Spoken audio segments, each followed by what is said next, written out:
समाधि परिणाम शुद्धि स्वात्मोपलब्धि शिवि शोक सिद्धि चिंतामणि चिंतित वस्तु दाने त्वं वन्दे मानसिमवस्तु देवी त्वं वन्दे मानसिमवस्तु देवी। आदिनाथ भगवान की, महावीर स्वामी की, आचार्य आदिसागर महावीर कीर्ति विमल सागर महाराज की, आचार्य सन्मति सागर महाराज की। गुरुदेवी तुम्हारे सिर चरणों की धूल हमें तो प्यारी है, जब से इसे लगाया मस्तक किस्मत खुली हमारी। तुम्हारी चरण धूल का कण कण प्राणों से भी प्यारा है। आचार्य सुनील गुरुदेवी आपको सत्य सत्य नमन हमारा है, सत्य सत्य नमन हमारा। आचार्य सुनील सागर जी गुरुदेव की नमोस्तु गुरुदेव। धर्म का फल शांति होता है। आज बात करेंगे आई वांट पीस। सबकी एक ही भावना होती है कि मुझे शांति चाहिए। जैसे दूध का सार घी होता है और फलों का सार उसमें निहित शक्ति व रस होता है, उसी प्रकार धर्म का सार सुख व शांति होती है।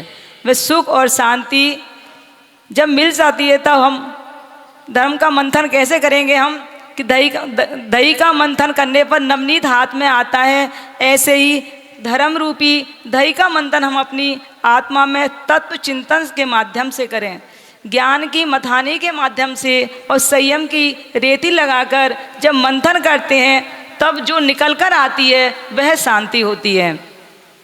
पहले निर्णय करते हैं कि शांति कौन सी चाहिए हमको।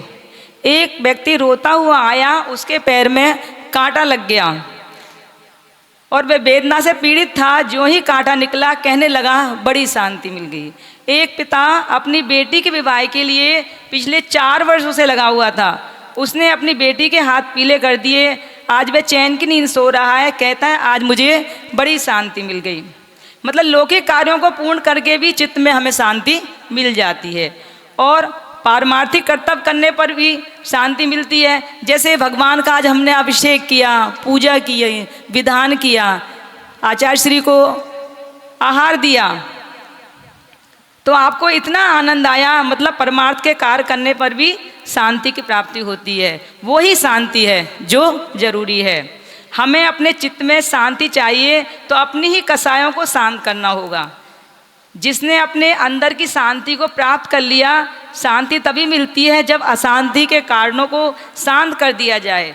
तुम्हें क्रोध आ रहा है और क्रोध तुम्हारा है, जिसके कारण तुम तड़प रहे हो, आकुल व्याकुल हो रहे हो, उसी क्रोध को यदि तुमने शांत कर लिया तो शांति मिल गई। लोक में जिस व्यक्ति की इच्छा जितनी कम होती जाती है वह उतना ही गुरु यानी गुणों में भारी होता जाता है। सत्यता यही है कि शांति प्रत्येक आत्मा का स्वभाव है। प्रत्येक आत्मा में शांति आदि गुण है। इसलिए आई वांट पीस, मतलब आई अर्थात मैं और वांट अर्थात चाहना, इन दोनों से बच जाओगे। इन्हें क्रॉस करके पहुँचोगे तो शांति ही शांति है। जैसे भगवान की मूर्ति सामने रखी है, दोनों गेट बंद हैं तो वह मूर्ति नहीं दिखेगी। दोनों कपाट खोल दोगे तो मूर्ति सामने दिखाई दे जाएगी। हम सब उत्तम शांति को, शाश्वत शांति को, स्वाभाविक शांति को प्राप्त करें।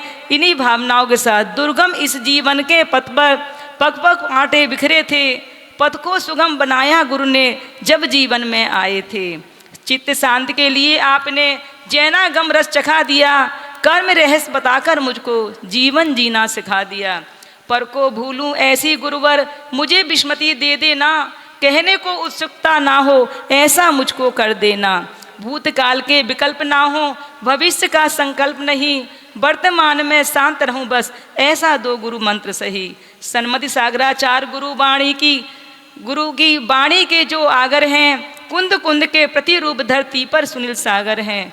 चौथे युग के मुनि राजों की चर्या में जो ख्यात रहे, ऐसे गुरुवर के चरणों में मेरा भी अब मात रहे। अंत में सांस पड़ने का फल भी शांति धारण करना है। सभी को डेली स्वाध्याय जरूर करना चाहिए। यदि सुख शांति चाहते हो तो स्वाध्याय जरूर करें। अतः समय आ गया है, अब मोक्ष यात्रा शुरू करें। आप सभी के बीच पर्युषण पर्व नज़दीक है। अटेंशन प्लीज, यात्रीगण कृपया ध्यान दें। संसारपुर से मोक्षपुर जाने वाली सन्मति सुरीलम एक्सप्रेस अपने निर्धारित समय से चल रही है। जिस किसी भी यात्री को संसारपुर से मोक्ष को जाना है वह अपनी संयम रूपी टिकट कटाकर अपनी सीट आरक्षित कर लें। यह गाड़ी उत्तम, क्षमा, मार्दव, आर्जव, शोध, संयम, तप, त्याग, आकिंचन, ब्रह्मचर्य 10 धर्म के स्टेशन से होते हुए मोक्ष को जा रही है। एक विशेष हिदायत है कि मानी, छली, कपटी, स्वादिष्ट भोजन वाले, मखमल की गद्दी पर बैठकर स्वाध्याय करने वाले, अति क्रोध, झगड़ा करने वाले और रात्रि भोजन में बिना छने जल पीने वाले तथा कपड़े पहनकर मोक्ष जाने वाले टिकट की लाइन पर खड़े ना हों। ज्ञानी, तूने ये मनुष्य जन्म संसार परिभ्रमण के लिए प्राप्त नहीं किया, अब तू इसे तो तूने संसार से पार होने के लिए प्राप्त किया है।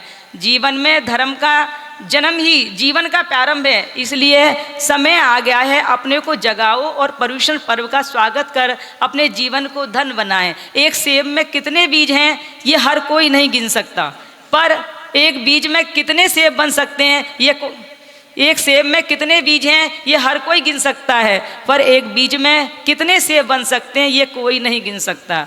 भविष्य अदृश्य है, इसलिए धर्म करते रहिए, तभी जीवन में शांति का आगमन होगा। गुरुदेव कहते हैं अपने जीवन को नदी की तरह गति दें, तालाब की तरह रुक ना जाएं, क्योंकि नदी की गति में कई मुकाम होते हैं, पता नहीं कहाँ समाधान मिल जाए। रुक जाने से जीवन में और भारीपन आ जाएगा। अतः हम सभी को उक्त 10 लक्षणों को अच्छी तरह जानकर, पहचान कर, तदरूप परिणमन कर परम सुखी बनने का प्रयास करना है। इसी मंगल भावना से गुरुदेव तुम्हारा क्या कहना, तुम तो स्वाति की बूंद हो, बूंदों की गिनती संभव है, तुम तो निस्सीम समुंदर हो। रखे चित्त को शांत समय पर गुरु ऐसा वर देना, दोष हमारे क्षमा भावदर, हे गुरुवर हर लेना। स्पष्टीकरण शिकायत तुलना छोड़ हमें अब रहना, शांति और प्राप्त स्पष्टीकरण शांति और प्राप्त कर, और नहीं कुछ कहना। नमो गुरुदेव, नमो।